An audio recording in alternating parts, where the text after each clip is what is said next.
프레퍼런스는 기본적으로 윈도우하고 밑에 보면 세팅 프레퍼런스 해서 여실 수도 있고요. 그 밑에 애니메이션 쪽 버튼 있죠. 여기 클릭하시면은 프레퍼런스가 뜹니다.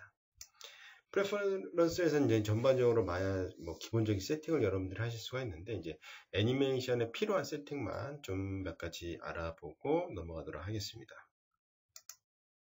첫 번째 인터페이스입니다. 인터페이스는 뭐 아까 전에 보신 바와 마찬가지로 여러분들이 인터페이스를 어떤 식으로 보이게 할 건지, 모델링 파트에서 어떻게 할 건지 뭐 이런 걸 여러분들이 대략적으로 컨트롤 하실 수가 있고요. 여기서 한 가지 좀 보실 게, 요즘 이제 작업하시는 분 보면 이제 4K로 작업하시는 분들이 있어요. 4K 모니터를 가지고. 그럴 경우 이제 제 프로그램을 띄우게 되면은 인터페이스가 너무 작아가지고 조그맣게 보여서 이제 잘 안 보이죠. 근데 마야에서는 이제 프레퍼런스에서 그걸 컨트롤 하실 수가 있어요. 그래서 기본적으로는 시스템 세팅에 따라서 자동으로 마야가 이 인터페이스 자체를 세팅을 해주게 돼요. 근데 뭐 예를 들어서 난 4K 모니터를 큰 걸 쓰기 때문에 좀 약간 인터페이스를 지금보다 좀 작게 한다든가, 아니면은 뭐 저같이 좀 노안이 있어가지고 잘 안 보인다 그러면 스케일을 다시 하고 싶다 그럴 경우에는 Use Custom Scaling 을 통해서 여러분들이 마야의 인터페이스 크기를 자유자재로 설정을 하실 수가 있습니다.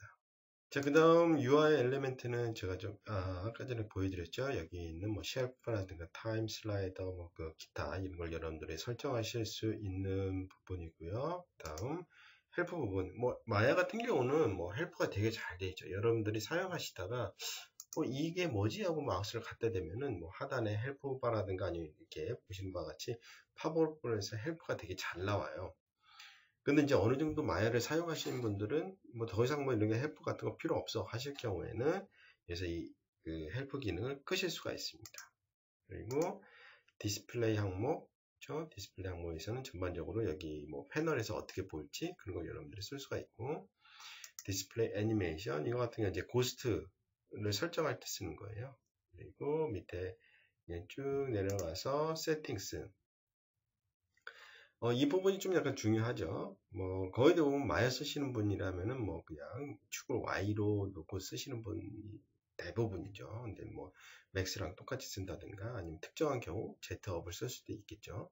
자, 그 다음 뭐, 킹 유닛 같은 경우는 이제 마야는 기본적으로 센티미터를 설정을 하고 있어요. 그래서 여러분들이 이 그리드 같은 경우는 한 그리드를 1cm라고 볼 수가 있겠죠. 근데 처음에 딱 봤을 때, 이 유닛 자체가 뭘로 되는지 모르잖아요. 그때 그냥 이런 이 설정, 이 설정 자체가 어떻게 된지 모르는 상태에서는 이거를 그냥 원 유닛이라고 말을 하죠. 근데 기본적으로 마야 같은 경우는 원 유닛이 센티미터로 설정되어 있다고 보시면 되고요. 그리고 밑에 보면 이제 타임이라는 게 있어요. 기본적으로는 아마 24프레임으로 설정이 되어 있을 거예요. 그런데 이제 뭐 거의 대부분 애니메이션 회사들은 이제 30프레임 그리고 뭐 요즘 뭐 60프레임 막 그렇게 작업하시는 분들도 있는데, 기본적으로 뭐 거의 30프레임 그렇게, 아니면은 스튜디오에서 이거를 통일해서 쓰는 경우가 되게 많죠. 자, 그럼 이제 여기서 이렇게 바꿔서 쓰실 수가 있는데, 자, 문제는 뭐냐면은 여기서 바꾼다고 해서 새로운 씬을 만들 때 이게 30프레임으로 되는 건 아니에요. 자, 여기서 중요한 게 뭐냐면은 우리는 회사에서 이걸 30프레임으로 항상 고정하고 쓰고 싶다. 그럴 경우에는 프레퍼런스에서 이 타임 프레임을 설정하는 게 아니라 파일에 보시면 new scene이라고 있어요. new scene이 어떻게 설정되어 있냐에 따라서 여러분들이 새로운 씬을 만들 때마다 그 타임 프레임이 결정이 돼요. 그래서 마찬가지로 저는 이제 이미 바꿔놨는데 기본값으로 아마 24프레임으로 되어 있을 거예요. 즉 여러분들이 여기서 프레퍼런스에서 이 타임을 바꾼다는 것은 지금 작업하고 있는 이 파일에 있는 프레임을 바꾼다는 뜻이에요.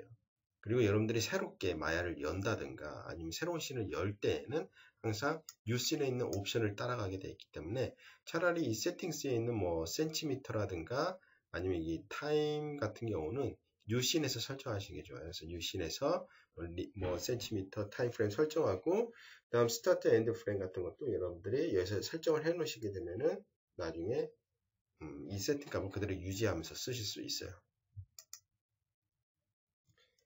자, 다음은 이제 애니메이션 쪽 한번 알아보도록 하겠습니다. 자, 첫 번째 이제 이발루에이션 모드. 아마 여러분들이 이제 마야 2018을 깔게 되면은 자동으로 이런 세팅이 되어 있을 거예요. 근데 만약에 옛날 버전, 아마 2017 이전 버전이 될 것 같아요. 이전 버전은 이 옵션이 없다고 보시면 돼요.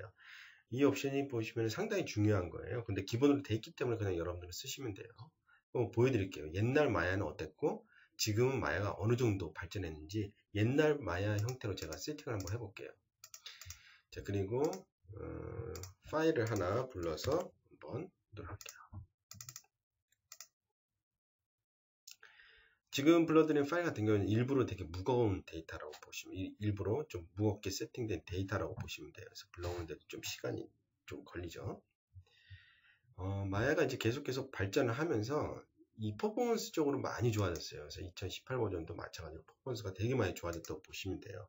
지금 보면은 뭐 지오메트리 상태도 되게 이제 복잡하게 돼 있죠. 이 상태에서 그러니까 이제 뭐 쉐이드 모드라든가 텍스처 모드 이렇게 불러오게 되죠.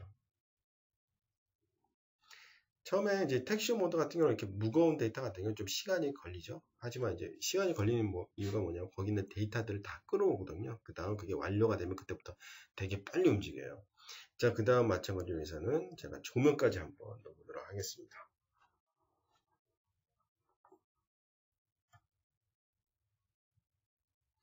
자, 조명까지 됐죠? 그래서 대충 제가 플레이를 한번 해보도록 하겠습니다. 보시면은 보면은 되게 많이 느리게 움직이죠? 당연한 결과라고 봐요. 그리고 제가 쓰는 컴퓨터가 이제 노트북이기 때문에 여러분들이 쓰시는 이제 하이엔드 장비는 아마 아니에요. 그렇기 때문에 좀 약간 더 느릴 수가 있거든요. 그래서 좋은 예라고 볼 수가 있어요. 자, 이 상태에서 제가 헤드업 디스플레이에서 프레임 레이트를 한번 보도록 할게요. 그래서 플레이를 해보면은 지금 이제 프레임 레이트이 지금 한 6프레임, 7프레임 뭐 이 정도밖에 안 되죠. 뭐 여러분들이 이렇게 아주 무거운 데이터를 작업을 할 때 이렇게 실시간으로 볼 때 이렇게 무거운 데이터가 바로 플레이가 안 되기 때문에 플레이 블라스터를 많이 이용하죠. 자, 그럼 얼마나 이제 마야가 많이 발전했는지 한번 프레퍼런스에서 다시 한번 설명을 해볼게요. 자, 이전에 이제 DG 모드예요. DG 모드라는 것은 여러분들이 이렇게 뷰포트 상에서 뭔가 플레이하고 뭔가 작업을 할 때에는 컴퓨터의 CPU가 몇 개 있든 상관없이 무조건 하나만 쓰게 돼 있어요. 그렇기 때문에 상당히 퍼포먼스가 떨어지게 될 수밖에 없는 구조였거든요.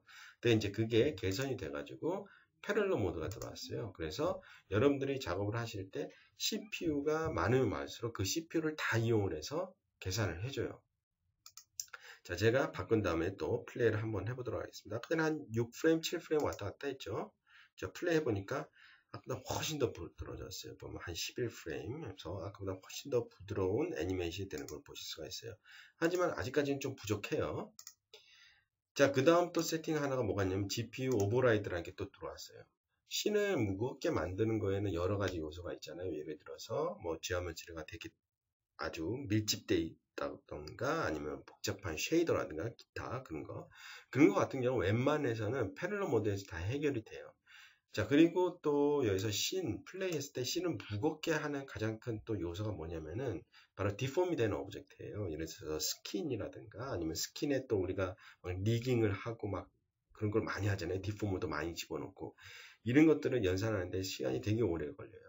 그래서 GPU 오버라이드는 뭐냐면은 이런 디폼이 되는 형태들 그런 것들을 계산을 할 때에는 CPU를 쓰는 게 아니라 GPU를 이용해서 연산을 해주게 되는 기능이에요. 자, 그럼 이걸 세이브를 하고 제가 한번 플레이를 한번 해보도록 하겠습니다.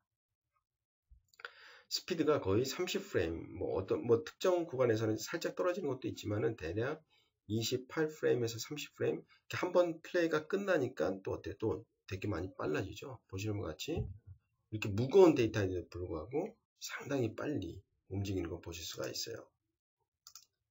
뭐 여러분들이 이미 이제 뭐 2017 버전이라든가 2018 버전을 쓰고 계시다면 아마 이게 기본적으로 다 활성화돼서 쓰는데 문제가 없을 거예요. 근데 저 여태까지 그런 적이 없지만은 하시다가 뷰포트 상에서 문제가 발생을 했을 때 뭐 여러 가지 문제가 있을 수가 있어요. 그래픽카드 문제 또는 그래픽카드 드라이버가 너무 옛날 거라서 뷰포트 상에서 이상하게 작동하는 경우도 있고요.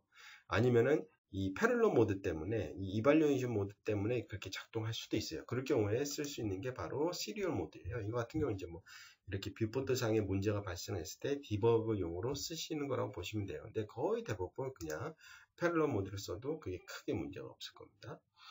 자, 그리고 애니메이션 쪽 오토키 같은 경우는 자동으로 내가 뭔가를 움직였을 때 키를 넣어주는 거죠. 이거는 뭐 애니메이터들에 따라서 좀 약간 달라요. 그래서 저 같은 경우는 좀 오토키를 사용을 안 하고 내가 원하는 것만 이게 키를 넣는 습관이 있다 보니까 저는 잘 사용하지 않고요.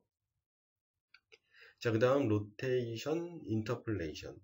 이거 같은 경우는 애니메이터들도 이제 고민을 많이 하는 부분이기도 하지만은 어떻게 보면 리깅을 하시는 분들도 제일 많이 이제 고민을 하시는 부분일 거예요. 이거 같은 경우 이제 로테이션을 어떤 식으로 쓸 것인가 라고 보시면 돼요. 일반적으로 마야에서는 기본값으로 로테이션 계산 방식은 이제 오일러 방식을 계산을 하게 돼요. 그리고 만약에 여러분들이 휴먼 IK를 가져와서 하는 데이터 같은 경우는 전부 다는 아닌데 다리 부분 쪽은 이 로테이트를 쿼털리언 방식으로 계산을 하게 되어 있습니다. 그래서 이거는 이제 여러분들이 선택에 맞게끔 할 수가 있습니다. 자, 그럼 여기서 잠시 그러면은 과연 뭐 오일러 방식하고 쿼털리언 방식 어떤 식으로 이제 마야에서 차이가 있는지 잠깐 보도록 할게요. 물론 뭐 아시는 분들도 다 있겠지만은 혹시라도 뭐 모르시는 분들을 위해서 제가 오일러 방식이 어떤 거고 장단점이 뭔지 쿼털리언 방식을 한번 비교를 해서 제가 설명할게요. 자, 오일러 방식은 되게 뭐 우리가 흔히 쓰는 방식이라고 보면 돼요. 근데 오일러 방식 같은 경우는 이렇게 XYZ를 움직일 때 어떤 순서대로 움직이느냐 그거거든요. 자, 그러면 기본값으로 구조는 이렇게 보시면 돼요. 모든 계산 방식은 기본값으로 모든 계산 방식은 X를 먼저 계산하고 그 다음 Y를 계산하고 Z를 먼저 계산을 하게 돼 있어요. 그래서 X를 이런 식으로 돌리고 제가 이거를 옵젝트를 할까요? 자, X로 그렇죠? 이게 X 앵글이죠. 자, 여기가 되겠죠. X를 움직이고 그다음 Y를 움직이고 그다음 Z를 움직여요. 자, 근데 이제 문제가 뭐가 발생을 하냐면은 X로 움직일 때는 그게 문제가 발생하지는 않아요. 근데 두 번째 Y로 움직일 때 Y가 이렇게 움직일 때 Z 방향이랑 동일한 위치로 움직이게 돼요. 자, 그럼 어떤 문제가 발생하느냐? X를 움직였을 때하고 Z로 움직였을 때하고 동일한 결과가 나타나게 되죠. 이런 현상이 나타나는 건 이제 김벌락이라고 해요. 근데 여러분들이 오일러 공식으로 세팅을 하게 되면 이거는 어떻게 피할 수 없어요. 이거는. 그래서 오일러 방식은 여러분들이 이걸 껴안고 가야 되는 하나의 뭐 좀 약간 좀 불편한 것 중에 하나죠. 자, 이거를 이제 해결하기 위해서는 뭐 여러 가지 방법이 있겠죠. 근데 가장 간단한 방법 중에 하나는 뭐냐면은 여러분들이 구사하는 애니메이션에 따라서 오일러 방식의 이 계산 순서를 바꿔주는 거예요. 자, 오일러 방식은 제가 빼먹었는데 가장 좋은 것은 뭐냐면은 한 축으로 돌아가는 거에 있어서 가장 좋아요. 두 축까지는 괜찮아요. 근데 이게 세 축으로 움직이는 애니메이션을 할 때 이 김벌락이 걸리던가 아니면 문제가 발생할 수가 있거든요. 자, 그거 같은 경우는 여러분들이 어떻게 바꿀 수 있냐면은 각 오브젝트마다 로테이트 하는 방식이 있어요. 그래서 여기에 가시면은 로테이트 오더라는 게 있죠. 기본값으로는 X, Y, Z, 즉 계산하는 순서라고 보시면 돼요. 그래서 X를 먼저 계산하고 Y를 계산하고 그다음 Z를 계산하고 그래서 문제가 되는 건 뭐 가운데라고 보시면 돼요. Y축을 그러니까 가운데 있는 축을 어느 정도 돌리게 되면 김벌락이 걸린다고 보시면 돼요. 그렇기 때문에 뭐 예를 들어서 캐릭터가 걸을 때 아니면은 캐릭터가 앉아서 다리를 꼰다든가 할 때 보면은 조인트가 거의 90도로 돌아가게 되죠. 그럼 그때는 김벌락이 걸릴 수가 있어요. 그거를 리깅을 할 때 감안을 해서 캐릭터가 어떤 포즈를 하냐에 따라서 이 로테이트 오더 같은 것을 좀 약간 수정을 해줘서 이런 김벌락 걸리는 걸 좀 막아줄 수는 있어요. 근데 약간 힘들죠. 자, 그에 비해서 이제 김벌락이 전혀 없이 애니메이션을 할 수 있는 게 쿼털리언 방식이에요. 쿼털리언 방식은 되게 복잡해요. 얘기하는 게. 그리고 또 그래프 에디터에서 수정하는 것도 되게 힘들고 예측이 불가능해요. 어떻게 그래프 에디터에서 고칠지. 자, 코털리언 방식하고 오일러 방식하고 또 약간 개념이 달라요. 오일러 방식은 로테이트예요. 그냥 돌아가는 것을 기준으로 계산을 한다고 보시면 돼요. 그렇죠? 우리가 생각하는 대로 로테이트 30도, 40도 그렇게. 코털리언은 로테이트가 아니라 방향성을 계산을 하게 돼 있어요. 그렇기 때문에 약간 다르죠. 무슨 뜻이냐면은 자, 예를 들어서 자, 방향성이죠. 예를 들어서 내가 축이 여기 있다라고 가정하면은 얘가 여기 있는 방향을 계산을 하게 되죠. 그래서 로테이트를 할 때 여기 있는 게 이만큼 이동을 했다. 그럼 가장 짧은 거를 계산을 하게 돼요. 그래서 이 짧은 거를 계산을 해서 그만큼 틀어주는 거거든요. 그래서 방향성이라고 보시면 돼요. 그렇기 때문에 절대 김벌락이 걸릴 수가 없어요. 근데 마야에서는 이 코털리언 방식을 쓴다고 하더라도 어떻게 계산이 되냐면은 코털리언을 쓴다 해도 로테이트 하는 방식은 일단은 오일러로 로테이트를 해요. 그래서 오일러로 로테이트 한 것을 코털리언으로 변환을 시켜주고 그거를 디스플레이 하기 위해서 다시 오일러로 바꿔줘요. 그래서 일반적으로 코털리언을 바꿨다 하더라도 여러분들이 축을 돌리거나 채널에서 보이는 형태는 오일러랑 별반 차이 없게 보여요. 그 대신 방식 자체는 완전히 다르죠. 방향성이기 때문에. 자, 그러면 이제 오일러가 갖고 있는 최대의 단점은 뭐냐면은 스핀을 할 수가 없어요. 360도를 돌릴 수가 없어요. 왜냐? 걔는 방향성이기 때문에 360도 개념이란 게 없어요. 그냥 가장 짧은 구간으로만 로테이트가 돼요. 그래서 그렇기 때문에 이제 다 장단점이 있죠. 그래서 거의 대부분 애니메이터들은 이 오일러 방식으로 애니메이션하고 그래프 에디터에서 수정하는 게 익숙하기 때문에 오일러로 사용하신 걸 권장해 드리죠. 다음에 있는 것은 이제 탄젠트에 관련된 거죠. 기본적으로 지금 보면은 탄젠트는 제가 나중에 그래프 에디터에서 탄젠트가 뭔지 이제 설명을 해드릴 건데 기본적으로 여러분들 키를 생성을 하게 되면은 그 키 값에는 탄젠트의 웨이트가 없는 상태로 만들어져요. 근데 이 탄젠트 웨이트를 이용을 해서 키를 이렇게 수정을 하는 거는 그렇게 많지가 않거든요. 그래서 거의 대부분 이제 기본값으로 꺼져 있는 대로 쓰게 되고요. 여러분들이 만약에 기본값에 탄젠트 웨이트를 항상 넣고 싶다. 당연히 키면 되고요. 다음 탄젠트가 만들어질 때 그 탄젠트가 어떤 형태로 되느냐. 거기서 뭐 스플라인 형태냐, 리니어 형태냐. 그걸 여기서 세팅하실 수가 있어요. 그래서 인 탄젠트, 아웃 탄젠트를 각각 다르게 설정을 하실 수가 있다고 보시면 되고요. 애니메이션 블렌딩 같은 경우는 애니메이팅 할 때보다도 세팅할 때 좀 많이 쓰는 거기 때문에 이거는 제가 나중에 캐릭터 리깅 쪽이라든가 그쪽에서 설명을 하는 게 맞을 것 같고요. 그 다음 그래프 에디터에서 본 걸로 보시면 돼요. 그래프 에디터를 좀 일단은 띄워볼까요? 이거 말고 제가 아까 세팅한 걸로 간단히 오브젝트로 제가 꺼내서 한번 보도록 하겠습니다.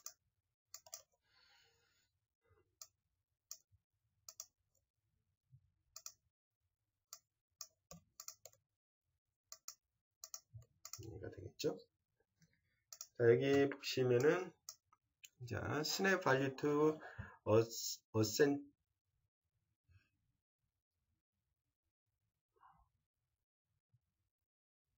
자, 여기 보시면은 snap value to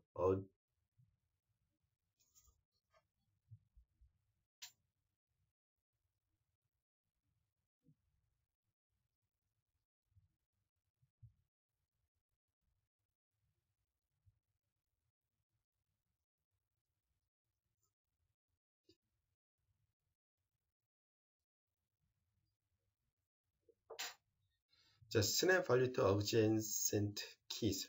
발음이 되게 힘드네요.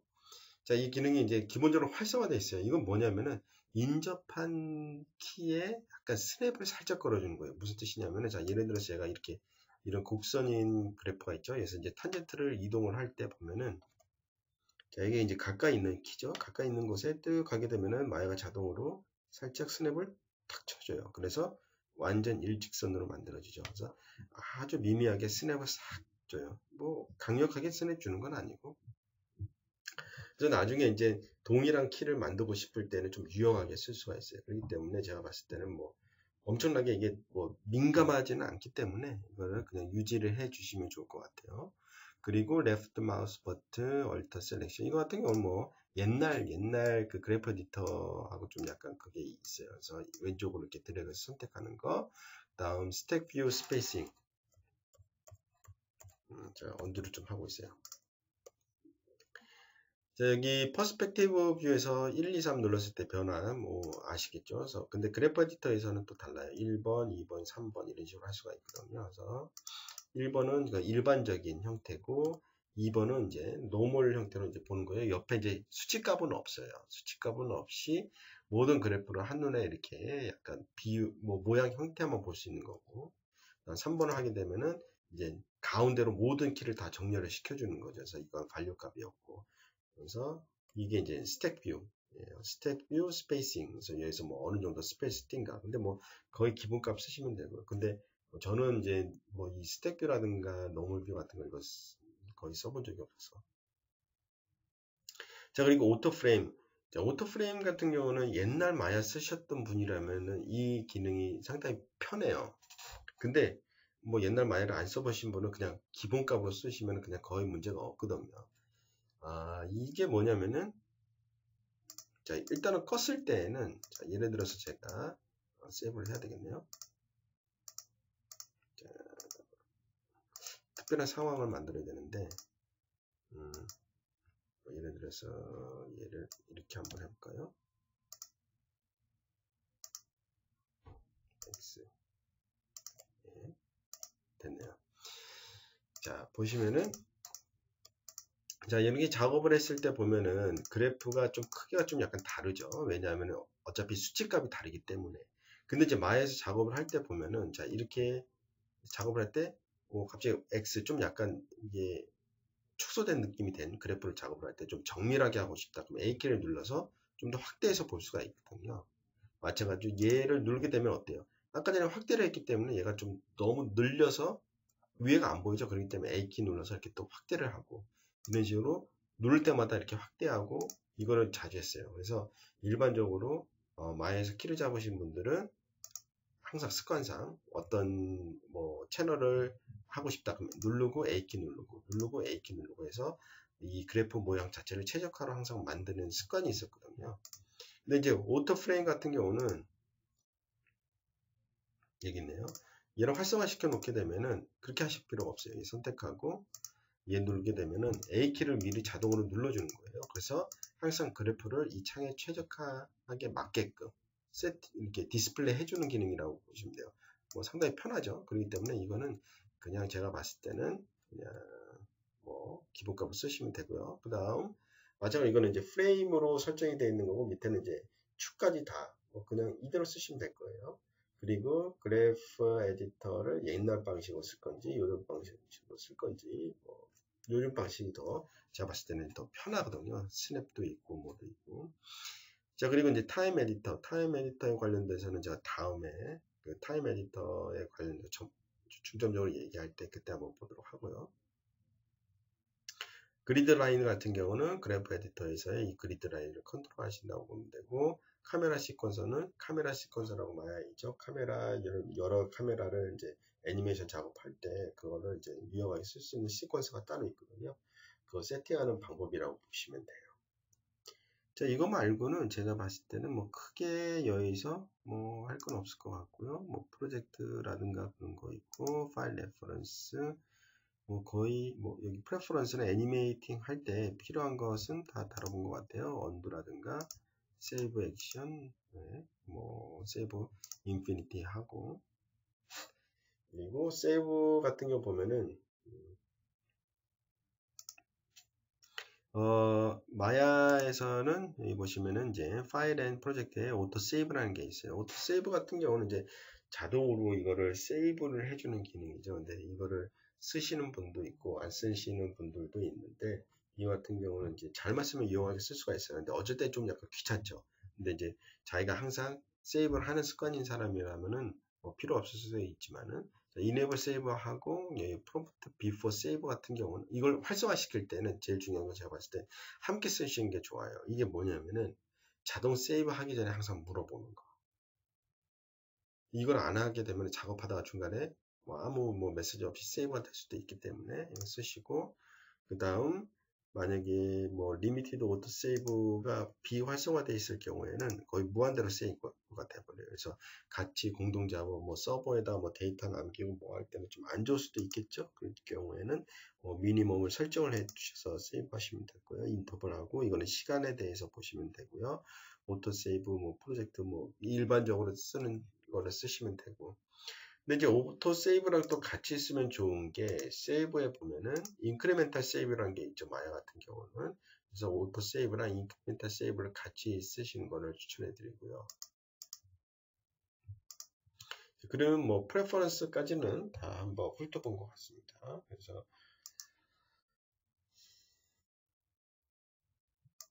자, 그리고 애니메이션 쪽 할 때 여러분들이 가장 많이 쓰는 구간이라고 할 수 있는 타임 슬라이더 한번 보도록 하겠습니다. 근데 타임 슬라이더 같은 경우도 한번 세팅하게 되면 여러분들이 거의 손댈 게 없을 거예요. 자, 프레임 네임 아까 전에 설명을 해드렸고요. 키의 커런트 프레임, 이거는 뭐 커런트 프레임의 키를 보이게 하는 거고, 여기 거의 기본으로 보시면 돼요. 그 다음 하이트 같은 경우는 여기 타임 슬라이드에 있는 이 높이라고 보시면 돼요.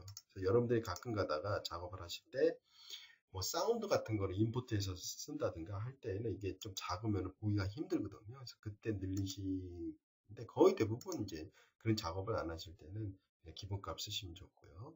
그리고 그리스펜스 프레임이라는 게 있어요. 그리스펜스를 제가 잠깐 보여드리도록 할게요. 그리스펜스 같은 경우는 여기 이제 패널에서 여러분들이 쓸 수가 있어요. 이거는 하는 게 이제 여러분들이 애니메이션을 미리 뭐 펜슬로 그려본다든가 할 때 유용하게 쓸 수가 있어요. 사용하는 방식은 되게 간단해요. 원하는 프레임 가서 그냥 여기다 그려도 상관은 없고, 아니면은 여기 프레임을 생성한 다음에 여기 원하는 브러쉬랑 색깔을 이용해서 이렇게 그림을 그려주면 돼요. 뭐 예를 들어서 첫 번째 프레임에서는 이렇고, 뭐 예를 들어서 30프레임에서는 새롭게 프레임을 만들고 여기다가 이렇게 그림을 그려주고, 중간 프레임 뭐 예를 들어서 공을 튀긴다고 가정하면은 이렇게 그려주고 뭐 이런 식으로 여러분들이 하실 수가 있어요. 자, 이렇게 그림을 그리게 되면은 미리 애니메이션 같은 거를 보실 수가 있고, 아니면 팀장님이라든가 뭐 보시면 이쪽 프레임에서는 뭐 예를 들어서 뭐 빨간색으로 한번 해볼까요? 빨간색. 네, 뭐 얘가 위치가 뭐 이렇게 바뀌어야 된다, 뭐 이렇게 빠져야 된다, 뭐 일로 이동을 한다든가 뭐 이렇게 여러분들이 할 수가 있고, 뭐 지우개로 지울 수도 있고요. 그다음 고스트 기능이 있기 때문에 보면은 이제 뭐 고스트 기능 비슷하게 있죠. 그리고 이렇게 한 것은 여러분들이 엑스포트 하실 수가 있어요. 그래서 이미지 파일을 다 뽑아낼 수가 있고, 아니면 이것을 다시 임포트 하실 수도 있고, 그래서 여러분들이 애니메이션 작업이라든가 뭔가 검수를 할 때 좀 유용하게 쓸 수 있는 것 중에 하나예요. 자, 그리고 그리스펜스 프레임은 액티브는 뭐냐면은 이 액티브된 창에서만 얘가 프레임이 보이게끔 하는 거고, 올은 모든 프레임에서 다 보이게끔, 넌 하면은 이제 안 보이겠죠. 이렇게. 넌 키스틱. 키스틱은 잠깐만요. 네. 키스틱은 얘 빨간색으로 보시면 돼요. 키스틱 같은 경우도 마찬가지로 액티브로 일단 기본적으로 세팅되어 있기 때문에 뭐 굳이 여러분들 이거는 설정 안 하셔도 돼요. 이거 누르게 되면은 아예 안 보여요. 아무리 선택을 하더라도. 그다음 채널 박스는 뭐냐면은 내가 선택한 내가 채널을 선택을 했을 때 그 채널에 해당하는 애니메이션만 디스플레이 되는 거예요. 스마트는 뭐 자동으로 뭐 알아서 해준다는 건데, 거의 대부분 제가 액티브로 이거는 바꿀 일은 없을 거예요. 다음 사이즈 같은 경우도 뭐 이렇게 여러분들 이 굵기를 세팅하실 때 쓰는 거고, 거의 1 아니면 2 가장 많이 쓰이는 것 중에 하나죠. 기본으로 쓰는 게 좋고요. 그다음 타임 디스플레이 같은 경우는 프레임, 뭐 타임 코드, 뭐 필름 뭐 VFX 스튜디오나 포스트 쪽에서는 이 프레임 자체를 타임 코드로 쓰는 경우가 있기 때문에 뭐 이걸 타임 코드를 이렇게 어떻게 볼 건가. 근데 거의 대부분 프레임 작업을 많이 하시죠. 채널 박스 싱크 같은 경우는 타임라인 디스플레이하고 이거는 전부 다 그래프 에디터랑 전부 다 싱크를 해서 자동으로 연결해 주는 건데 거의 끄고 사용하는 게 좋아요. 기타 또 보시고 밑에 보면은 뭐 every frame 이거는 뭐 보시면 되고 플레이백 스피드 예전진 한 가지 또 볼게 업데이트 뷰 그래서 뭐 액티브 올 이런 식으로 돼 있죠. 이거 같은 경우 이제 뭐냐면은 예를 들어서 제가 저번에 그게 어딨죠? 탑 페이지. 지금 같은 경우 이제 플레이를 하게 되면은 한쪽에서만 플레이가 되는 걸 볼 수가 있죠. 이유가 뭐냐면은 여기 보면 업데이트 뷰가 지금 액티브만 돼 있기 때문에 그래요. 근데 만약에 애니메이션 체크를 한다든가 뭐 할 때 보면은 뭐 특히 뭐 게임 캐릭터 같은 경우는 뭐 체크를 한다. 리얼타임 체크를 한다고 하면은 뭐 거의 대부분 두 개를 많이 쓰죠. 퍼스펙티브와 사이드 뷰를 많이 쓰는데 이거를 이제 올로 해놓게 되면은 액티브랑 상관없이 모든 뷰에서 애니메이션을 한 번에 한 번에 보실 수가 있는 거죠. 근데 물론 이제 제가 처음에 뭐 여러분들한테 여기 패럴러 모드를 설명을 했을 때 아무래도 퍼포먼스가 떨어지니까 옛날에는 한쪽 뷰에서 많이 봤는데 지금 같은 경우는 이제 만약 퍼포먼스가 좋아졌기 때문에 이렇게 캐릭터 하나만 작업을 하실 때에는 그냥 제가 봤을 때는 올로 해도 좋을 것 같아요. 그리고 루핑 같은 경우는 뭐 계속해서 루핑을 할 것인지 예를 들어서 뭐 계속해서 루핑을 할 건지 아니면 오실레이트는 갔다가 다시 오는 거 그다음 한 번만 할 거 이거는 뭐 거의 기본가 컨티뉴어스 쓰죠.